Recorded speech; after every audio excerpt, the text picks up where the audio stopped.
오늘 우리가 읽어가는 역대상 6장의 말씀은 굉장히 긴 절로 구성이 되어 있습니다. 오늘 우리가 읽는 이 6장의 내용도 족보에 대한 기록인데요. 이 6장에서 집중하는 것은 레위 자손들의 족보가 어떻게 됐는가 하는 것을 소개해 주고 있습니다.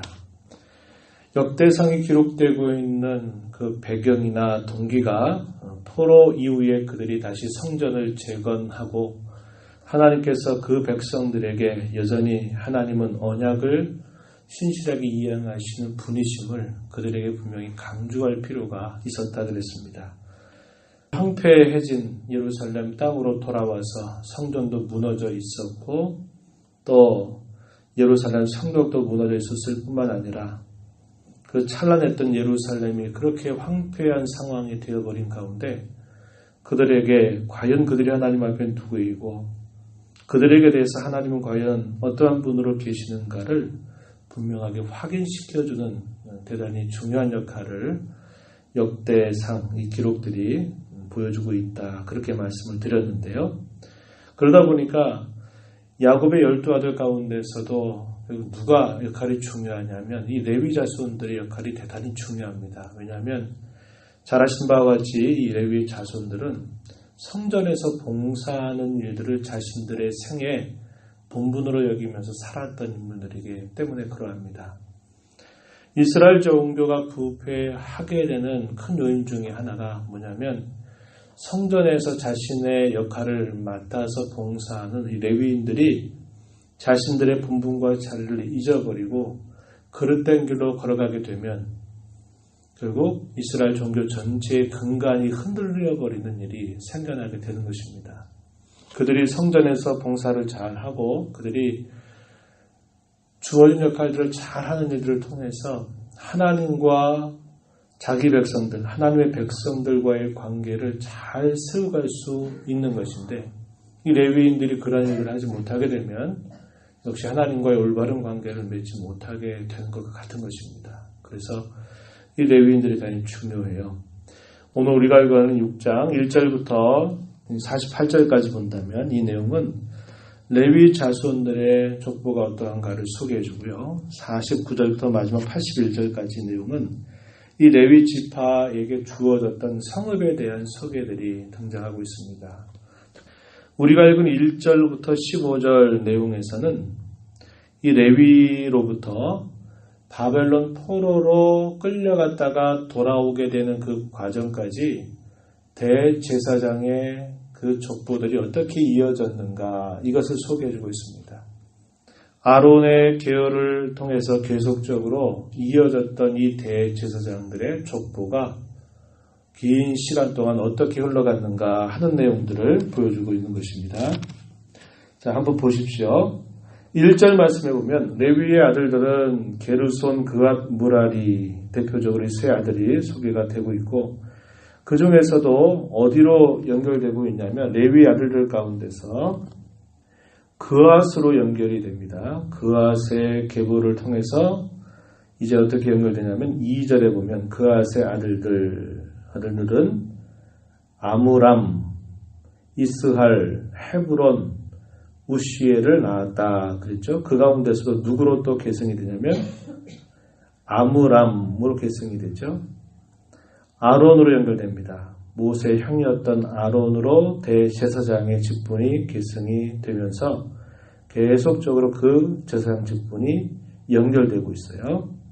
4절 가서 보면 아론의 자손 가운데 엘르아살 자녀 가운데 엘르아살을 통해서 비느하스 5절 가면 아비수와 붓기 쭉 해서 연결되다가 10절 가서 한번 보십시오. 10절 요하나는 아사랴를 낳았으니 이 아사랴는 솔로몬이 예루살렘에 세운 성전에서 제사장의 직분을 행한 자다. 어느 시대를 말합니까? 다윗 시대를 말하는 거죠. 다윗이 죽게 되면서 준비했던 그 성전의 모든 재료들을 가지고서 마침내 솔로몬 성전이 완공이 됩니다. 그때 대제사장의 직분을 행했던 인물은 아사랴다. 많은 시간이 흘러간 것입니다. 그리고 아사랴 이후에 쭉 이어지다가 15절 가서 보시면은 여호와께서 느부갓네살의 손으로 유다와 예루살렘 백성을 옮기실 때에 여호사닥도 가니라. 유다와 예루살렘 백성을 옮기셨다. 어디로 옮겼다는 말인가요? 바벨론의 포로로 끌려가게 되었다라는 겁니다. 그때에 누가 대제사장이었느냐? 여호사닥이라고 하는 인물이 대제사장이었다라는 것을 알려주어서 레위로부터 쭉 대제사장의 족보가 흐르는 시간 속에서 어떻게 계승이 되어져 왔는가 하는 내용들을 쭉 소개해주고 있습니다. 특별히 우리가 이 가운데서 확인해 볼 수 있는 인물들이 몇몇 인물들이 있는데요. 예를 들면 3절 말씀에 가서 보면은 아론의 자녀 가운데서 나답과 아비후라고 하는 자식이 소개가 되죠.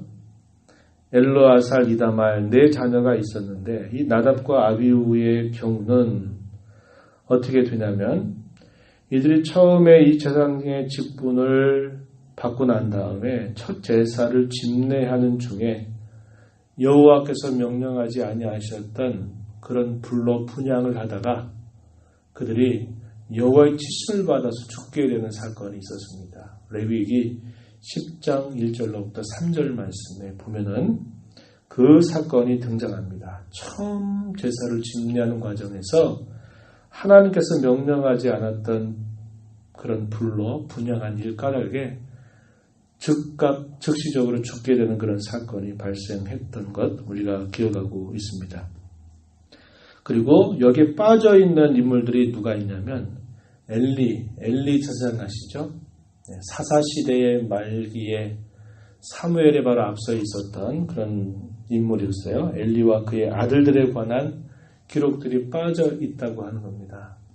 그런데 그것은 그 당시에 이 엘리가 하나님 말씀이 희귀할 만큼 그가 자기에게 주어진 일들을 제대로 감당하지 못한 일들 때문에 엘리와 그의 자식들이 다 망하게 되고 그들의 모든 자손들이 끊쳐지리라고 하셨던 그 말씀이 그대로 이루어졌던 것을 우리는 알게 됩니다. 그래서 이 제사장의 계열 가운데서도 결국 역사 속에서 기억되지 못하는 그런 사람들로 이렇게 제시가 되는 인물들이 있다는 것을 우리가 볼 수 있는 것입니다. 나답과 아비후에는 여호와 하나님의 거룩하심을 훼손한 까닭에 그들은 쳐서 죽임을 당하게 되었고 엘리와 그의 자손들 같은 경우에는 이런 제사장의 목록 속에 이름조차도 거론되지 않는 그러한 수치를 당하게 되었던 것을 우리는 기억합니다. 반면에 4절 가서 보면요. 4절 엘르아살의 아들이었던 비느하스가 대제사장으로 있을 때 이 비느하스는 하나님 앞에서 대단히 중요한 일들을 감당했던 것을 우리가 보게 됩니다. 역사적으로 거슬러 올라가면 이스라엘 백성들이 시딤이라고 하는 곳에 도달했을 때 그들이 우상신을 섬기면서 음행하는 죄에 빠지게 됩니다. 이스라엘 남자들이 모압의 여인들과 행음을 하면서 대대적으로 우상 숭배에 빠지게 되면서 하나님의 진노를 샀던 일들이 있었습니다. 그때 이 비느하스가 하나님 편에 서서 그가 올바른 일들을 행했던 모습을 우리는 확인해 볼 수 있는데요. 이에 대한 기록이 민수기 25장 7절 이하의 말씀을 보면 이 비느하스의 행적에 관한 좋은 기록을 보여주고 있다고 하는 겁니다. 또 8절 가서 보면요. 사독이라고 하는 인물이 있죠. 사독. 이 사독과 아비아달이라고 하는 그런 인물 같은 경우에는 신실하게 하나님을 섬겼던 충직한 제사장으로 이렇게 하나님 앞에 인정받는 그런 모습을 갖고 있습니다. 레위 자손들이 다 우상 숭배에 빠졌을 때에도 이 사독의 경우에는 자기의 본분을 충실하게 지켰던 그런 인물이기 때문에 하나님을 아주 가까이에서 섬길 수 있는 그런 은혜를 입었던 그런 인물이기도 하다라는 것입니다.